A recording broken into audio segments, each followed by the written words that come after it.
Have you ever been so preoccupied with the worries of tomorrow that you're no good today? Some call it analysis paralysis. That's what the song today was inspired by. I wrote it on the way out to Hawaii. As I was clicking the seatbelt on an American Airlines flight, I instantly got this melody. Who doesn't get inspired on the way to Hawaii? We were going for a family vacation that would turn out to be the most fruitful songwriting session I'd ever had. I've come out to the Hawaiian Islands in the past to write for Third World Girl, to create songs with Thiago Costa and Justin Nalimu for reggae worship, a roots revival. But this time it would be me and my family. And 15 days later, 15 songs will have been written. So here I am, I find myself on the first day in Kauai. I wake up, it's a beautiful place like this, but I'm sore, I'm tired, I'm exhausted. We'd been touring all year long. We had just finished all 50 states. We had just done a handful of countries around the world, and my body was sore from lugging all the luggage. We had probably 10 bags between our family members that I had to lug in and out of the car. I did not want to get out of bed. Have you ever lied in bed where your body's so sore you think you're still tired? That was me. So here I was. Today I don't feel like getting out of bed. I start to write this song, stuck under these sheets that I'm tucked in. And then of course I look over at this kind of Airbnb hotel that we're in, and there's this drawer, and I open it up, and what do I see? I see the Gideon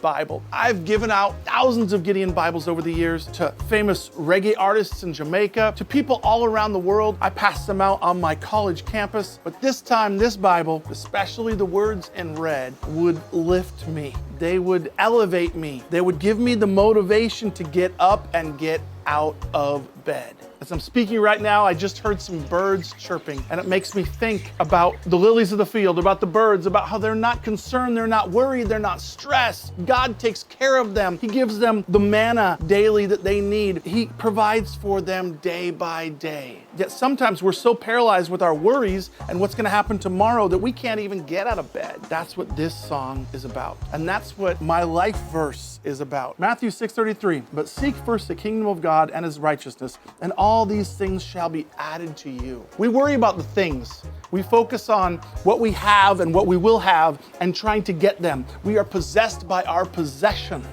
We're held by the things that we hold on to. But what Jesus is saying is flip the script. Do it backwards. I like to think of it like a train. We have the engine, we have the body of the train, and then we have the caboose. You drive the train this way. Seek first the kingdom of God and his righteousness, and all these things shall be added unto you. As you go this way, his goodness and mercy follow after you. His provision come after you, and he takes care of you. He gives you enough for your needs, but not for your greeds. Where he gives the vision, he gives the provision. So ride your train this way and you're good to go. You put Jesus first. I've given thousands and thousands of autographs over the years.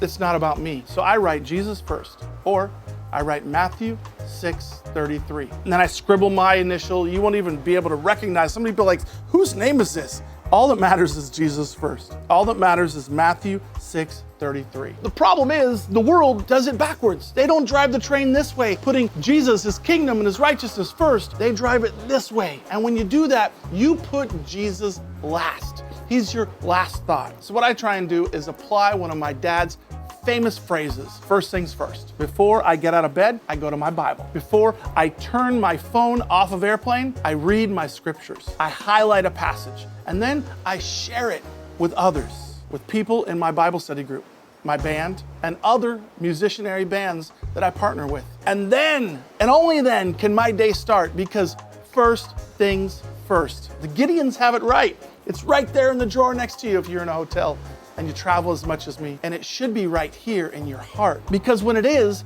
it sets the pace for the rest of the day. You see the rest of the day through God's lens, not through yours. And it shapes you and shifts you into being more and more like Christ. Then, and only then, after putting first things first, can you start to apply the next verse, which is 6:34. It says, therefore, do not worry about tomorrow, for tomorrow will worry about its own things. Sufficient for the day is its own trouble. Each day has enough trouble of its own. There's enough here. You don't need to focus on that.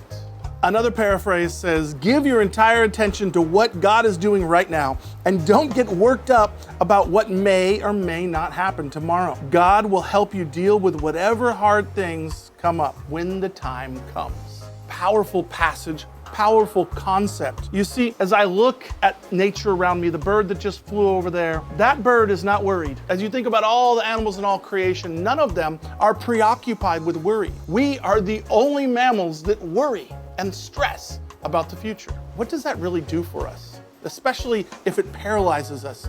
Don't worry, but work. Don't worry, but pray. Don't worry, but trust and focus on today. Today is the only day that we're guaranteed. Today is what God has put right out in front of you. You know what else doesn't worry? Thursday.